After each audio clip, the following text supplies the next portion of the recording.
Vamos falar de adjetivos? Sejam bem-vindos a mais uma aula e a mais uma explicação, e hoje a gente vai entender como que no espanhol a gente consegue utilizar os adjetivos, tanto no significado a gente poder identificar, como até mesmo colocar eles com o verbo ser e estar. Quando a gente vai falar dessa classificação de palavras, a gente precisa entender que primeiro a gente já falou de substantivos, ou seja, palavras que dão nomes a alguma coisa.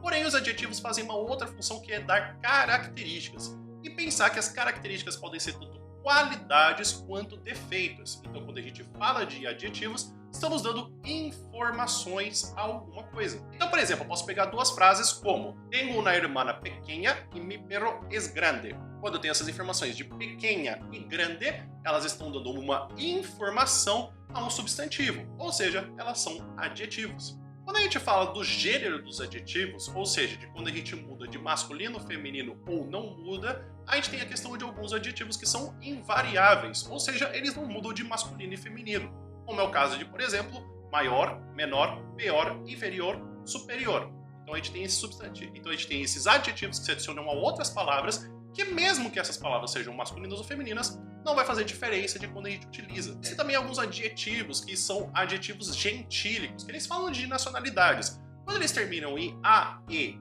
e a letra I, eles não vão ter uma variação. Como, por exemplo, belga, árabe e israeli. E existem também alguns adjetivos que nem classificação específica possuem. Como, por exemplo, útil, fácil, joven, amable, inteligente. Agora, quando a gente está falando de adjetivos variáveis, existe uma pequena diferença. Na maioria dos casos, quando a gente tem um adjetivo que termina com O, simplesmente a gente coloca uma letra A no final para a gente poder fazer esse câmbio, essa mudança de masculino para feminino. Por exemplo, a gente pode ter el polígrafo negro e la camisa negra. Então a gente tem esse negro que muda apenas a gente tirando esse O e colocando um A no lugar. Além disso, se a gente tem uma consoante que termina esse adjetivo, simplesmente a gente pode colocar uma letra A para poder fazer o seu feminino. Como, por exemplo, nós poderíamos ter professor espanhol e professora espanhola. No caso da concordância que existem dos adjetivos, temos algumas regras a serem seguidas. O primeiro deles, que é o que mais parece com o do português, é que caso a gente tenha um substantivo masculino, o adjetivo vai acompanhar a sua flexão de gênero. Então, se a gente tem el chico, vamos ter a palavra simpático. E se tivermos la chica, vamos ter simpática. Quando a gente tem uma sequência de substantivos masculinos e femininos, a gente vai fazer com que todos eles se flexionem no gênero masculino. Então, por exemplo, a gente pode ter las calles, las plazas e todo el barrio estaban sucios. Então, no masculino. Assim também nós temos a questão de quando utilizamos o verbo ser e quando utilizamos o verbo estar. No mais, a grande coisa que existe para ser e estar no espanhol é bem parecido com o português. Então, um dos primeiros casos que a gente tem é quando a gente tem o uso de ser e estar, no sentido de que ser é algo que ele é interminável, então ele não significa alguma coisa que demora um certo tempo, enquanto estar é uma coisa circunstancial.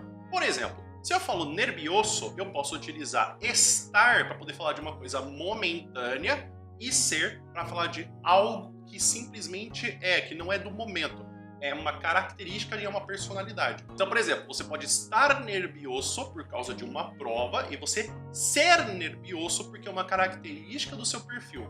E para poder dar alguns exemplos que a gente pode ter de adjetivos que a gente utiliza com o verbo ser, vamos ver alguns adjetivos. Por exemplo, leal, fiel, honrado, famoso, necessário, importante, partidário, contrário, absurdo, inteligente, tonto, interessante, soportável, creíble, feliz, perfeito, fantástico, genial, estupendo, horrível, espantoso, simpático, estúpido, nervioso, são todos que a gente pode utilizar com o ser.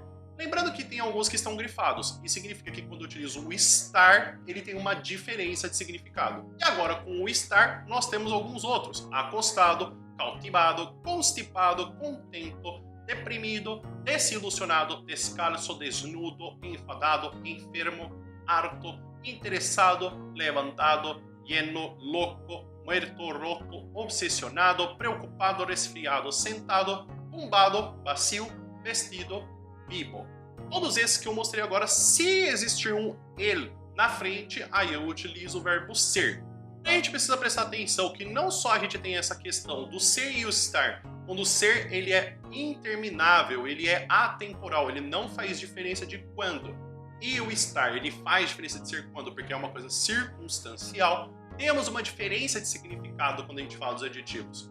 Como, por exemplo, abierto. O abierto, ele pode, quando ele utiliza o ser, significar simpático e extrovertido. E quando a gente está falando do estar, é porque a gente está falando que não está aberto e que ele é receptivo com as pessoas. Como, por exemplo, o aburrido. Nós temos o ser, que significa que aburre, e quando a gente tem o estar, é que se aburre. O atento, nós temos como ser amable e estar que presta atenção. O bueno, que é ser bondadoso, e o estar, que é guapo, sano, de buen sabor. Quando temos o cansado, o ser é que produz cansaço e o estar é que se encontra fatigado. O cerrado, que é introvertido, e o estar, que é no abierto, no receptivo com pessoas. Assim como temos considerado, que é respeituoso, e quando a gente está falando do estar, que é estimado. Quando falamos do claro, o ser significa luminoso e o estar significa evidente, óbvio. Quando falamos de delicado, o ser é sensível e o estar é com problema de saúde. Quando temos o despierto, ser inteligente e estar no dormido. Inconsciente, ser imprudente, estar que ha perdido el conhecimento. Quando temos o listo, ser inteligente, estar preparado. Malo, ser nocivo, estar enfermo de mau sabor ou em mau estado. Quando temos o molesto, ser que produz moléstia, estar ofendido, incômodo. Negro, ser color de raça negra, estar muito moreno, muito enfadado, mas isso é mais informal. Rico, quando a gente tem o ser que tiene dinheiro. Quando estamos falando de estar, que tiene buen sabor.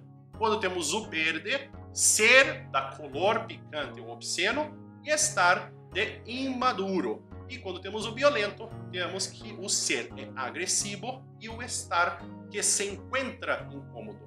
Para a gente saber da forma do plural dos adjetivos, temos que, para quando a gente tem palavras que são terminadas e acentuadas com A e O, finalmente nós fazemos o quê? Adicionamos a letra S. Como é o caso de chileno, que a gente coloca chilenos. Como também é o caso de panamenha, que é panamenhas. Então é assim, para caso a vogal seja acentuada ou não acentuada. Quando temos palavras que terminam em consoante, ou até mesmo Y, e o I acentuado e o U acentuado, a gente vai colocar ES. Vamos os exemplos: espanhol, espanholes, alemão, alemanes, e marroqui, marroquíes, e hindu, hinduês.